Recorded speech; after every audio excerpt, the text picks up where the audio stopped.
শুভ সন্ধ্যা।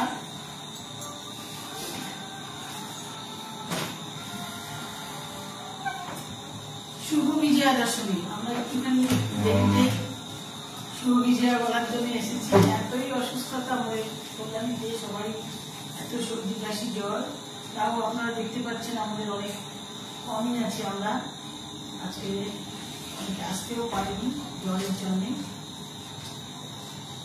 যাই হোক, আমরা একটুখানি বিজয়া সম্মেলনী করছি, শুধু আর করবো। ওই আমরা তো কল্যাণী গানের ভ্রমণের টিম, তাই গান নিয়ে শুরু করবো। আর পিছনে আছে আমাদের অনেক খাওয়া দাওয়া, লাস্টে একটু গান টান করে গানের মাধ্যমে আমরা আবেদন করে তারপরে একটু খাওয়া দাওয়া করবো। আর বিজয়া সম্মেলনটা করছি, তাহলে আমরা শুরু করি। প্রথমে একটি আগমনী বিজয়া গান দিয়ে শুরু করছি। সুর বিক্রম ঘোষ, কথা শুভেন্দু দাসবংশী, তাল গাঁজা।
তাই আমাদের এই গানটির মধ্যেই আমরা আবার বললাম মাকে যে বছর বছর তুমি এসো মা, পরের বছর তুমি আবারই এসো।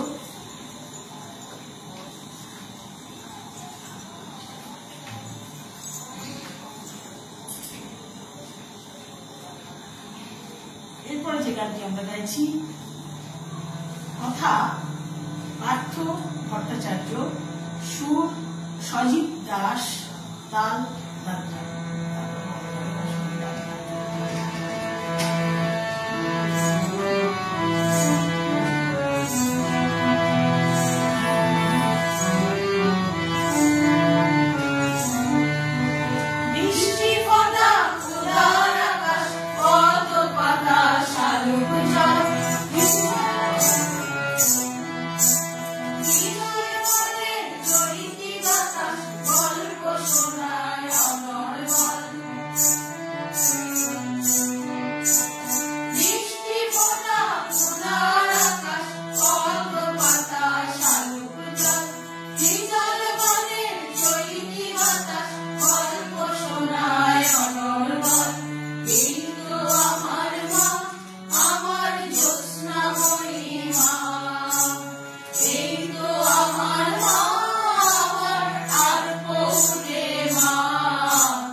অনেকেই এসেছেন, কম্পি বোন এসে বলছে আমাদের লাইভ করতে দেখে খুব ভালো লাগছে, তোমাদের লাইভ করতে দেখে খুব ভালো লাগছে।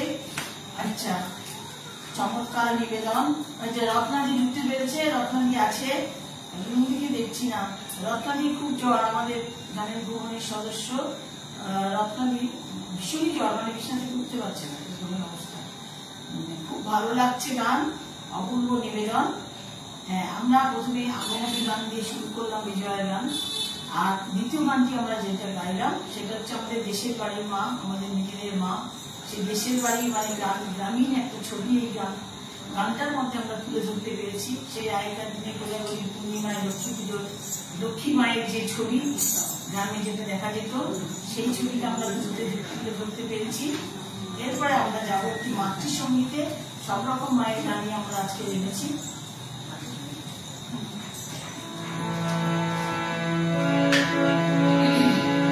অপূর্ব নিবেদন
করেছে।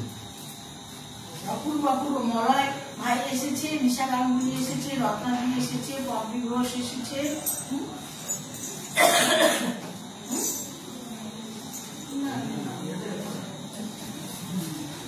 এখন আমরা একটু অন্য স্বাদে যেতে চাই, তাই আমাদের ছেলে বাবার নামটা কি বলুন?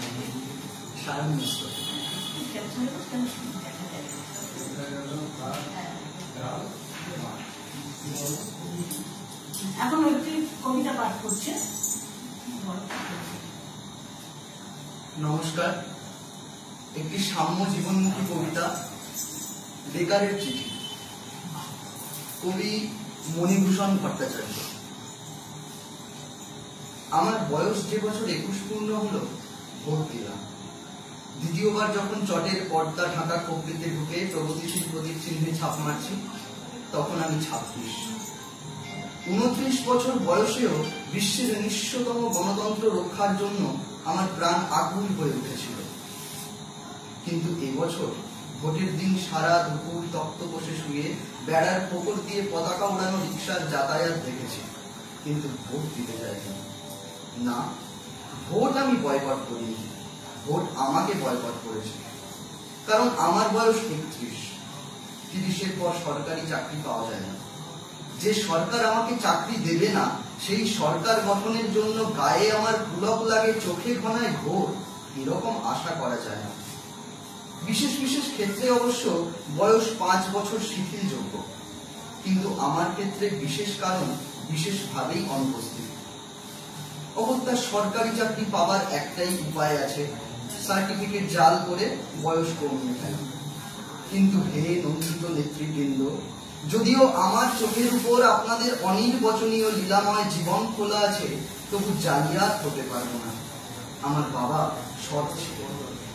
এই গঞ্জের বাজারে ন্যাড়া ছাতির তলায় কাঁচা পাকা চুলে পুরু কাঁচের চশমা চোখে যে বৃদ্ধটি পুজো হয়ে মানধাতার আমলের টাইপরাইটারে আমার এবং আমার মতো শত শত চাকরি প্রার্থী এবং ভোটদাতা অর্থাৎ আপনাদের পরমান্নদাতা যুবকের হাজার হাজার দরখাস্ত টাইপ করে দিতেন, একদিন ভর দুপুরে তাঁর বুকের বাঁ দিকের লড়ঝড়ের টাইপ মেশিনটা ভিজে গেল।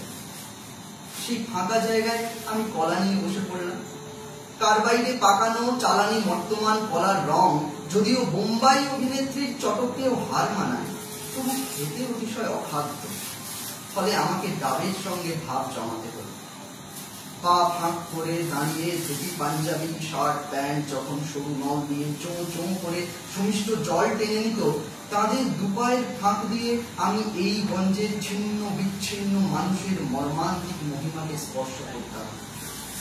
ডাবের খোলাটি ছুঁড়ে দেবার সঙ্গে সঙ্গে ভেতরে আঙুল ঢুকিয়ে দেখতাম অধিকাংশ অমেরুদণ্ডী বুদ্ধিজীবীদের মতোই ভিতরে শ্বাস আছে কিনা। তারপর চিরুনি, ব্লাউজ, ধূপকাঠি, তরমুজ, চাল, হুঁশিয়ারি মাল এবং ধূর্ত নেতা পূর্তমন্ত্রী হবার জন্য যত বড় স্বপ্ন দেখে, ঠিক সেই আয়তনের মিষ্টি কুমড়ো অর্থাৎ একের পর এক বহুমুখী বাণিজ্য বিস্তারে আমি বিড়লাকেও ছাড়িয়ে গেলাম। কিন্তু বেড়ালের ভাগ্যে শিখে ছিল না, ফলে প্রায় বিনা চিকিৎসায় মা মারা গেল। আমাদের এখন গত 20 বছরে 8খানা হাসপাতাল হয়েছে, বাকি 8খানা হবে না, কারণ প্রধান রাজনৈতিক দলের অধিকাংশ নেতারাই ডাক্তার এবং তাদের নার্সিং হোম আছে। রোজ ভোর 4টে উঠে আমি যখন বস্তির গণতান্ত্রিক খাটা পায়খানায় লাইন দিতাম, মা নিজের হাতে দেওয়া ঘুঁটে জ্বালিয়ে চা করে দিতেন। সেই স্যাঁতস্যাঁতে অন্ধকারে ধোঁয়াটে আগুনের সামনে বসে থাকা মাকে আমার ভারতবর্ষ বলে মনে হতো। দিদির মৃতদেহ দড়ি কেটে নামাবার পর থেকে মা একদম চুপ হয়ে গিয়েছিলেন। যার সঙ্গে দিদির বিয়ে হয়েছিল সে গরিব ছিল এবং ভালো ছিল, কিন্তু দারিদ্র তাকে মহানও করেনি বা খ্রিস্টের সম্মানও দেয়নি। এক চোরা কারবারি শ্রমিক নেতার আড় কাঠিতে পরিণত হয়েছিল। সে সেই নেতাকে মহিলা সরবরাহ করত, সেই নেতার সঙ্গে মন্ত্রীর যোগাযোগ ছিল, মন্ত্রীর সঙ্গে কেন্দ্রের যোগ ছিল, কেন্দ্রের সঙ্গে পরিধির যোগ ছিল, পরিধির সঙ্গে ব্যাস এবং ব্যাসের সঙ্গে ব্যাসার্ধের সংযোগ ছিল, এবং এই সব সূক্ষ্ম যোগাযোগগুলি একসঙ্গে গিট লেগে একটা মোটা লাইলনের দড়ি হয়ে দিদির গলায় ফাঁস লাগিয়েছিল। চাকরি আমার হতো। জেলার সব ছাত্রদের মধ্যে আমি যদি মাতৃভাষায় প্রথম না হয়ে আপনাদের পিতৃভাষা অর্থাৎ ইংরেজিতে প্রথম হতাম, হয়তো আমার বরাত খুলে যেত। অথবা আমার বন্ধুরা যারা ঠিক ঠিক জায়গায় তেল সরবরাহে আরব রাষ্ট্রগুলিকেও হার মানিয়েছে, আমি যদি তাদের সঙ্গে প্রতিযোগিতায় নামতে পারতাম, তাহলে আমার গলায় বাদামের ঝুড়ির বদলে নেকটাই ঝুলবে। গর্তে ঢুকে যাওয়া ফ্যাকাশে হলুদ রঙের দুটো চোখের শূন্য দৃষ্টি এবং একটা অকেজো টাইপ মেশিন ছাড়া বাবা আমার জন্য আর কিছু রেখে যেতে পারেনি। এবছর জীবনের সর্বশেষ ভর্তি দিয়ে মা চলে গেলেন, ভারতবর্ষ পড়ে রইল। আমার আর কোনো দায় নেই, যেহেতু আজকের দর্শন আগামীকালের সংস্কার মাত্র। এখন যদি আমি সন্ন্যাসী হয়ে যাই, বন্ধুরা বলবে পালিয়ে গেল। বিদেশি টাকায় পুষ্ট যেসব তথাকথিত জনসেবা প্রতিষ্ঠান আছে, তাতে যদি ভাতের জন্য ঢুকে পড়ি, তারা বলবে বেটা গুপ্তচর। যদি আত্মহত্যা করি, তাহলে কাপুরুষ। আর যদি সোজাসুজি প্রতিবাদ করি, তাহলে আপনারা রাজনৈতিক মৎস্য প্রহরীরা কালো টাকার পুলিশদের অন্ধকার পাড়ায় গিয়ে মাঝরাতে নকশাল নকশাল বলে ঘেউ ঘেউ করে তাদের জাগিয়ে দেবেন। এমনকি অবস্থা তেমন তেমন বেগতিক দেখলে আপনাদের সঙ্গে রাশিয়া আমেরিকাও যোগ দেবে। এতদিন চাকরি খুঁজেছি, পাইনি। এবার ভাবছি আমরাই আপনাদের চাকরি দেব।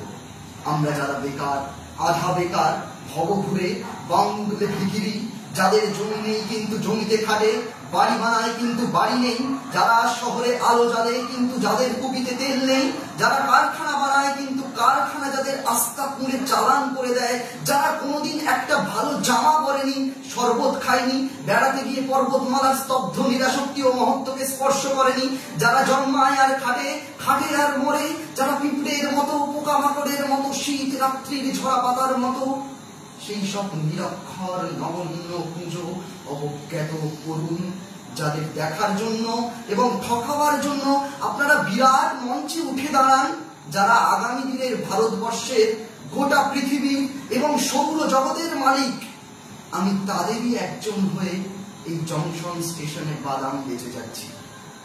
কসাইয়ের বাঁ হাতের বুড়ো আঙুলের মতো জীবন আমাদের, যে কোনো মুহূর্তে বিচ্ছিন্ন হয়ে যেতে পারে। আবার এই আঙুলের কেন্দ্রীভূত চাপে খোলা ফাটিয়ে বের করে আনা যায় রাজনৈতিক ক্ষমতার পুষ্টিকর তৈলবীজ। আর সমস্ত শুকনো খোসা বাতাসে উড়ে যায়। বাতাসের সঙ্গে আকাশ স্পর্শ করে মানুষের অনন্ত ঘৃণার আগুন। সেই আগুনের পাশে বসে আছেন আমার মা, আমার দেশ জননী। না, বিপ্লব শব্দটি শুনলেই আপনাদের মতো আমার কম্প দিয়ে জ্বর আসে না।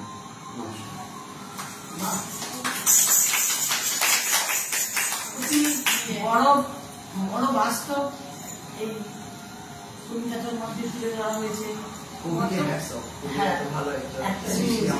বর্তমান যুব সমাজ আজ দিশেহারা। যুব সমাজ বলতে কেন, এখনকার ছেলে মেয়ে সবাই সমান সমান, সবাই দিশেহারা, কি করবে বুঝতে পারছে না। আমাদের নেতারা বলছে চপ ভাজো মুড়ি ভাজো, আমি জানি না এই চপ মুড়ি কজন কিনবে আর কজন খাবে। কাজেই এই ভাবে চললে শেষ পর্যন্ত গিয়ে কোথায় ঠেকবে আমাদের এই পৃথিবী, আমাদের এই সমাজ, আমাদের যুবক যুবতী সমাজ বলি। কারণ এখন মেয়েরাও তো অনেক এগিয়ে, তারাও চায় বাবার পাশে দাঁড়াতে, একটা কিছু কাজ করে বাবার পাশে মার পাশে দাঁড়াতে। কারণ এখন তো একটা করে সন্তান, তারা দাঁড়াবে, এটাই স্বাভাবিক। যাই হোক, খুব বাস্তব একটা কবিতা আমরা শুনলাম, মনটা একটু ভারাক্রান্তি হয়ে গেল বলা চলে। যাই হোক, আমরা একটু আবার আনন্দের গানে যাই, হ্যাঁ একটু আনন্দের গানে যাই। আনন্দ করতে লাভ নেই, এইভাবে বাঁচতে হবে, এটাই বাস্তব, মেনে নিতে হবে।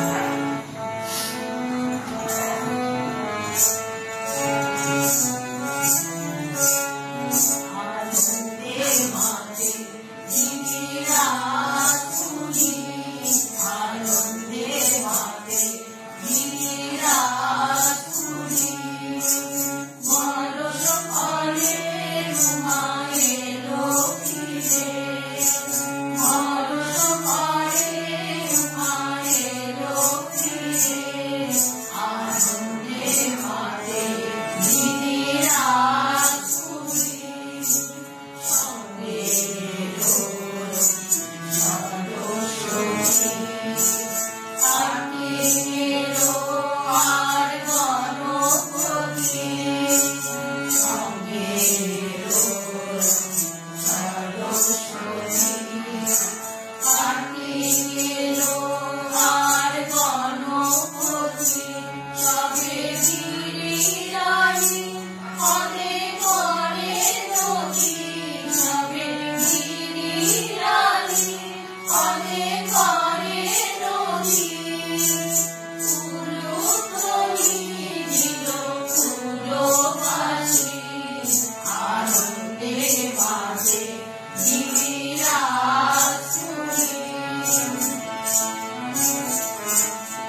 শুভ বিজয়া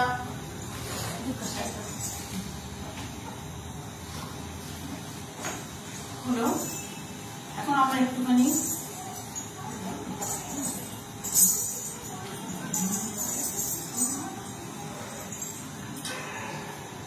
আমরা এখন দীপাবলি আগাম শুভেচ্ছা জানানোর জন্য শ্যামাসঙ্গীত গাইবে আমাদের শুভ্রা ঘোষ। নমস্কার। খুবই খারাপ অবস্থা, গলার সব হয়ে বসে আছে।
মালা গৌরী ধরে মা না জানি তোর কি করলু মা শ্যামা হয়ে দেখি মা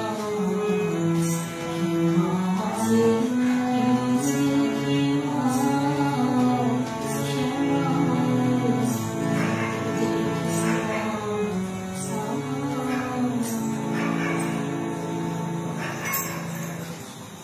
সবাইকে আগাম দীপাবলির শুভেচ্ছা আবার জানালাম।